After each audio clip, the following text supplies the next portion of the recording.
Bonjour à tous, dans cet épisode nous allons découvrir ensemble le widget chart qui permet de rajouter des graphiques dans votre application. Donc avec le widget chart vous allez avoir la possibilité de rajouter dans votre application une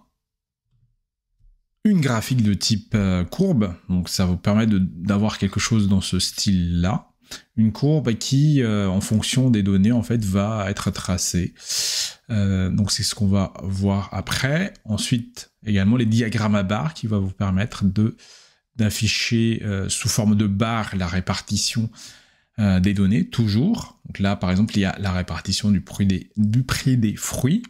Et enfin, une diagramme camembert qui va vous permettre d'avoir une vue sous forme de cercle avec des séparations entre chacune des cercles, avec le pourcentage ou en fonction de ce que vous voulez paramétrer. Allez, c'est parti.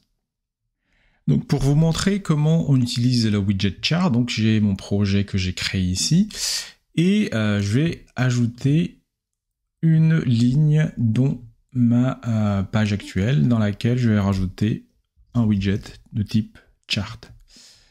Je vais centrer les éléments et puis je vais mettre un petit espace en haut pour que ça colle pas trop avec, bon je vais mettre 16, je pense que c'est mieux, avec la barre. Donc ce qui est customisable au niveau du chart, donc il y a tout d'abord le type de chart, donc là à l'introduction tout à l'heure vous avez vu que j'avais la possibilité de mettre soit une ligne, donc si c'est une ligne vous aurez une courbe comme ça en fonction des données que vous allez configurer, que nous allons configurer tout à l'heure. Ensuite il y a également bar chart, bon ça c'est diagramme à barre comme dans l'exemple qu'on a vu tout à l'heure également, donc c'est celui-là. Et enfin, il y a le diagramme de camembert qui va vous permettre de visualiser vos données sous forme de répartition en cercle. Donc pour pouvoir utiliser le widget de type chart, bien entendu, il vous faudra configurer des données. Donc pour les données, vous avez la possibilité de soit utiliser des documents Firestore, donc dans notre cas, on les a pas, on va plutôt utiliser un number list.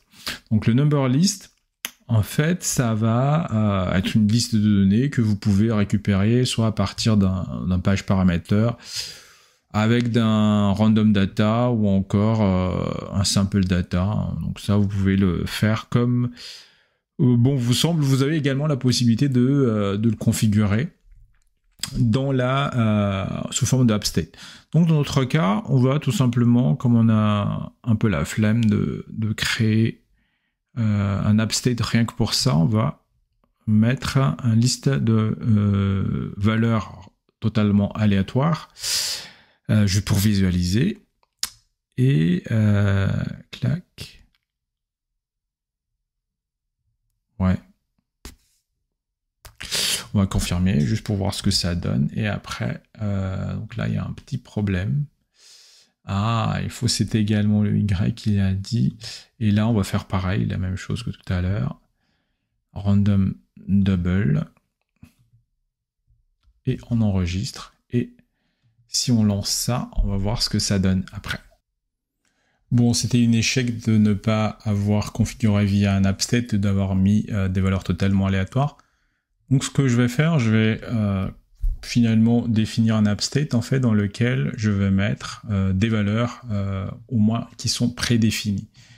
Donc ici je vais mettre x-axis valeur. Donc ce qu'il nous faut c'est une liste de double. Donc c'est une liste create et y-axis. Donc l'axe des abscisses et l'axe des ordonnées. J'espère que vous vous rappelez de vos cours de mathématiques de classe secondaire.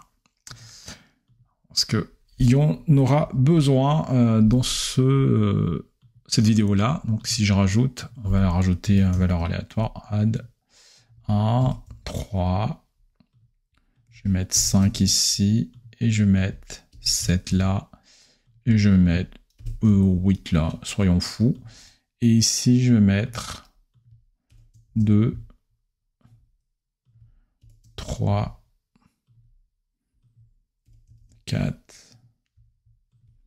6 et 5. Voilà, je sauvegarde. Et je vais repersonnaliser mon widget de tout à l'heure. Donc si je vais mettre comme x-axis data, j'ai plutôt, au lieu de récupérer un random de double, je vais éditer ici, je vais récupérer la valeur de mon appstate ici. Je vais faire aucune transformation. Et pareil pour l'y data, je vais le récupérer à liste double integer. Non, c'est ici. Clac, appstate, y-axis, confirme. J'enregistre mes modifications et puis je relance. Et là, normalement, si tout se passe bien, je devrais avoir mon joli graphique, comme vous le voyez ici, qui est bien en fonction des valeurs que j'ai dans mon appstate. En termes de customisation, de personnalisation, ce qui est possible sur les diagrammes de type courbe. Donc ça va pas du tout la courbe qui va s'afficher. Ça, c'est juste que vous puissiez voir, en fait, au moment où vous allez concevoir votre application, que la graphique, elle sera aura cette couleur-là avec ce fond-là. Mais lorsque vous allez tester, lorsqu'il va s'afficher, ce sera vraiment les données que vous allez paramétrer qui vont être utilisées pour tracer la courbe. Là, par exemple, il y a la couleur de la ligne que je peux modifier. Donc, je peux mettre verte. Et le couleur de remplissage, je peux mettre rouge, par exemple. Là, vous voyez que il le prend bien. On peut également mettre les points, donc qui va vous permettre d'afficher les différentes correspondances. Là, par exemple, pour ici, je pense que il y a un autre truc qu'on peut afficher pour... je crois que c'est un affichage grid. Show grid qui va me permettre d'avoir la grille. Et grâce à ça, si je fais un instant reload,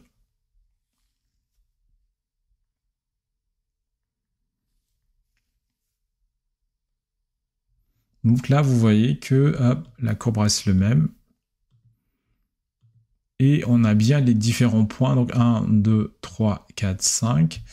Et si on revient ici, en fait, dans notre appstate qui est là, 1, 3, 5, 7, 8, donc c'est une courbe croissante, hein, c'est pour ça que ça monte et ça descend. Après, 2, 3, 4, 6, 5, c'est au niveau de l'axe des Y. Donc c'est pour ça, en fait, ici ça monte et puis ça redescend. Donc si on veut que ça continue de monter, en fait, si on met 8 ici, hop, et si on recharge, normalement la courbe elle change de forme, elle va être en courbe de croissante. Il n'y aura pas de... Ah, j'ai pas réussi. Si. Il n'y aura pas de... Voilà, ça monte bien la courbe, c'est bien une courbe croissante et qui va aller vers l'infini.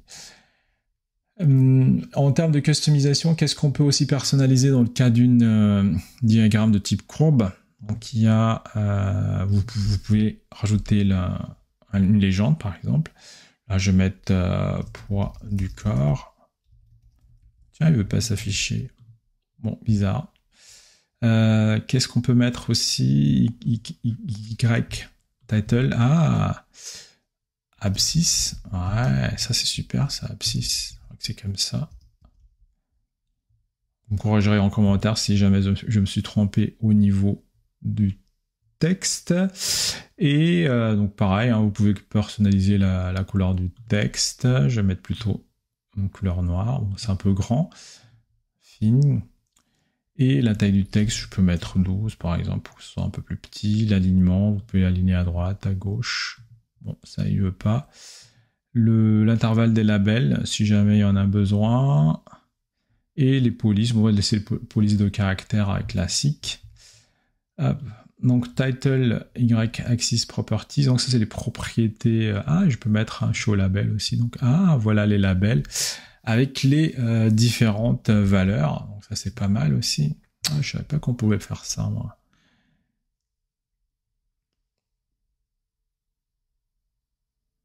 Donc là, vous voyez 1 jusqu'à 8, hein, donc il n'est pas tout affiché, mais bon, c'est pas plus mal.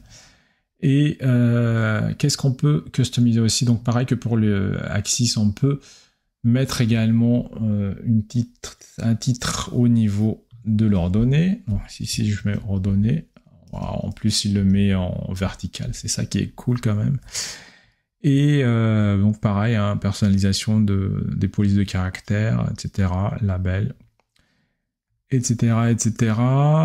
Hop, ici number. Ah, pas mal. Et enfin, donc le style, un background, donc ça vous pouvez également le customiser pour avoir un fond noir au niveau du graphique. Voilà ce qu'il y avait à savoir sur le diagramme de type courbe, donc juste pour tester, pour le plaisir.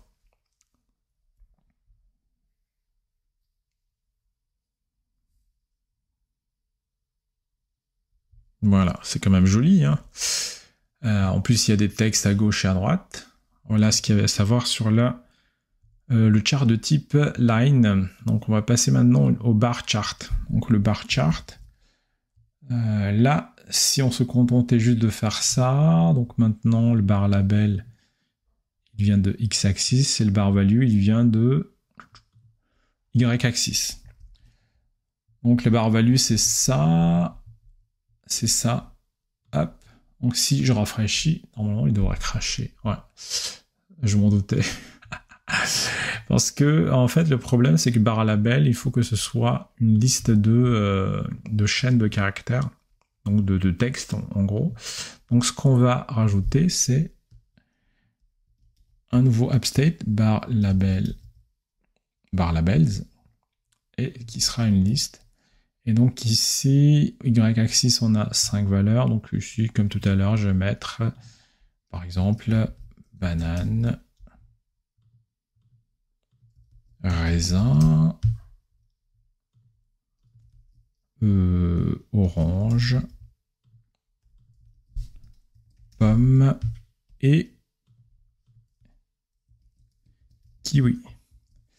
Avec ça, j'enregistre et je reviens ici. Et maintenant, dans mon chart bar configuration, au lieu de mettre x-axis comme source de données, je vais plutôt récupérer à partir de bar labels, qui est maintenant une chaîne de caractères. Donc là, j'enregistre. Bon, il y a un petit warning là, mais n'en tenez pas compte parce qu'en rafraîchissant, vous allez voir que ça va marcher du feu de Dieu. Voilà, donc comme vous voyez, j'ai bien mon bar chart qui est configuré toujours en courbe accroissante, en 2, 4, 6, 8 je crois. Et donc, qu'est-ce qui est configurable pour le bar chart? Donc, pareil, hein, le bar color, on peut le modifier, donc là, je vais mettre en rouge cette fois-ci. Le border, on peut rajouter un border aussi. Donc là, c'est le border, je crois que c'est le border qui est autour, qui va être en bleu. Je sélectionne, sinon il ne va pas trop aimer. Bar chart data, border weave, parce que pourquoi ça ne s'affiche pas? Ah, ça c'est le bar aux alentours. C'est ce qui entoure la barre, en fait, c'est cette couleur-là. Il y a la chart properties, donc c'est cette taille-là, on va laisser tel quel, on va pas trop le modifier. Le background color, on peut mettre du marron, hein, comme ça. Waouh, c'est moche, mais bon, c'est pas grave. On peut afficher le grid, on peut masquer le grid, comme pour la courbe, on peut afficher le bord aussi, donc ça, le bord, c'est celle-là. Tout à l'heure, on l'a un peu masqué. Hop, je vais mettre là pour qu'il ne se vaille pas à chaque fois. 2, 3, vous voyez que la bordure, elle s'épaissit à chaque fois. On peut également activer le tooltip, ce qui fait que quand on survole, on clique, je pense, quand on clique sur les barres dans le cadre de mobile, on va avoir des informations qui vont s'afficher. Vous voyez, 6, 8, avec les valeurs. 4, 6, 8.